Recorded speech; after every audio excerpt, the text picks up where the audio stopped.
Senhora Presidente, Senhor Presidente, Senhores Vereadores e Senhores Deputados Municipais, indo direto ao assunto, o Senhor Deputado que me antecedeu, em representação do Partido Socialista, começa por se pronunciar sobre a anterior tragédia da gestão do Dr. Pedro Santana Lopes e do professor António Carmona Rodrigues.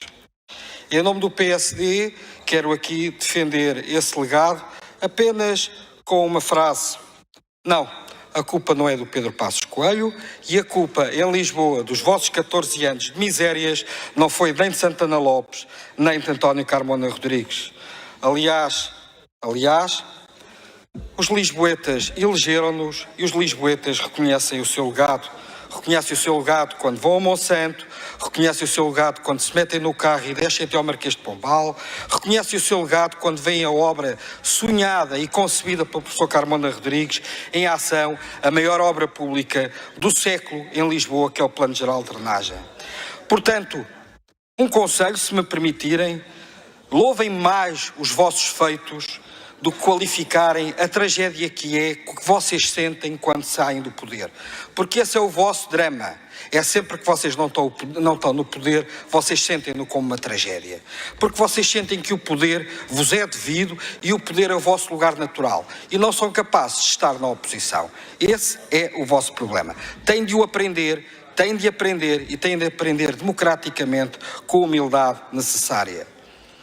Mas, falando agora sobre esta questão, o Partido Socialista vem-nos fazer um discurso que vinha aí o diabo. Vem aí o diabo. Mas o diabo ou vem, ou já cá está,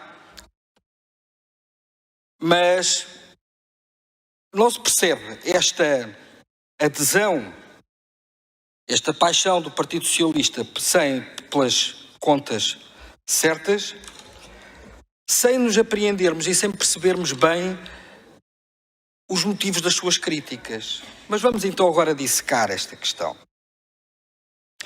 Vem falar o Partido Socialista de que as pequenas e médias empresas deveriam ter mais apoios.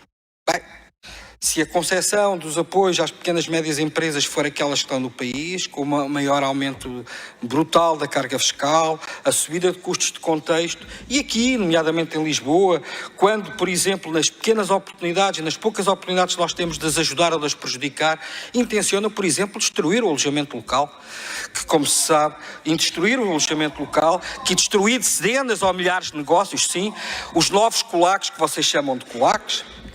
Quando, por exemplo, vocês aqui sempre propõem em todos os fóruns que possam existir, sempre medidas mais draconianas que impeçam a elaboração das atividades, nomeadamente recreativas ou de restauração. Temos de ser coerentes com aquilo que propomos. Não podemos é prejudicar de um lado para depois dar subsídios pelo outro. E, portanto, há aqui uma matéria de coerência que tem que ser feita. Como, por exemplo, quando se fala de habitação. Sabemos que este país começou a evoluir para um sistema de um país, dois sistemas.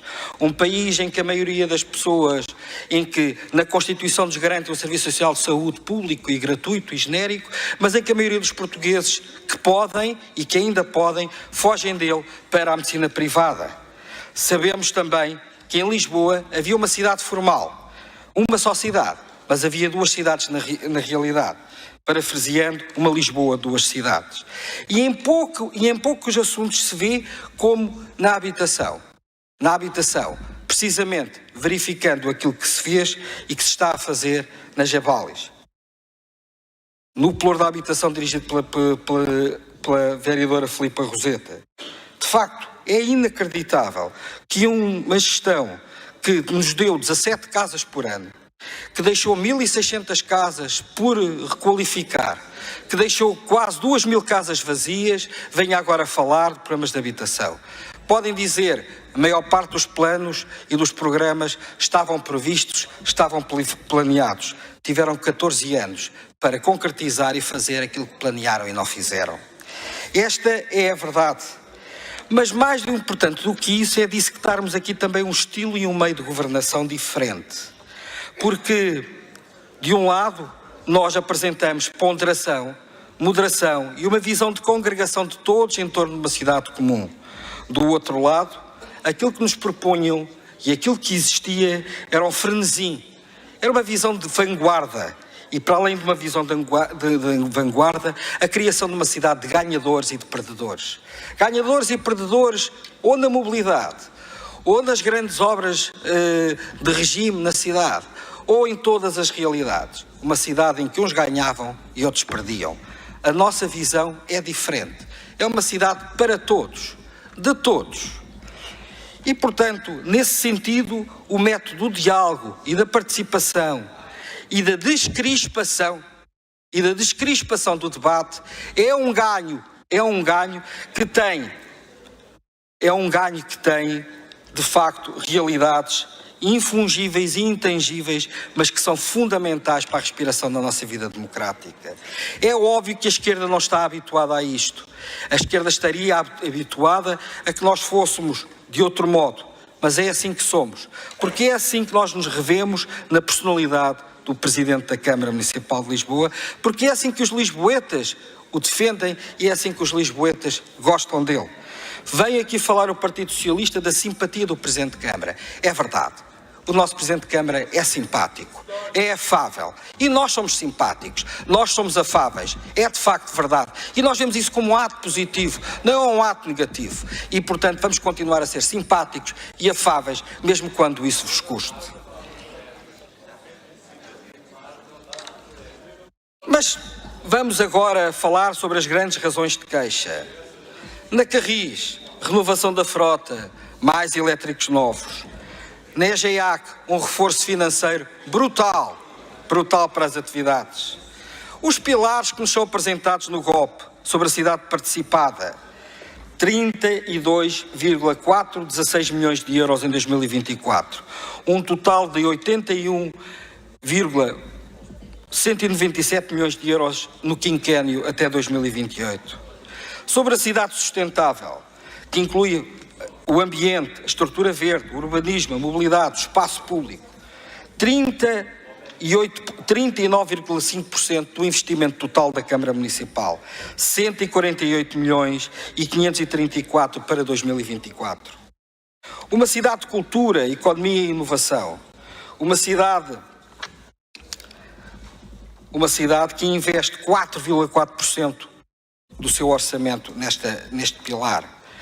Quando, tanto a nível nacional, os criadores culturais e todos os setores, ainda, passados tantos anos, ainda almejam pela suposta e mítica meta de 1% do orçamento de Estado para a meta da cultura. Portanto, temos que ter noção quando criticamos e temos que ter noção quando propomos, porque, de facto, a realidade está aqui.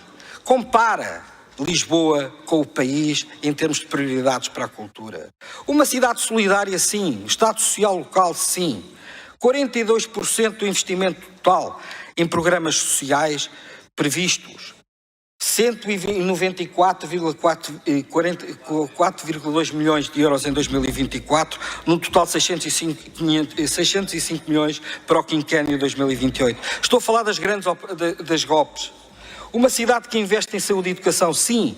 Investe em saúde e educação até fazendo mais do que é o seu esforço, mais do que é a sua conta.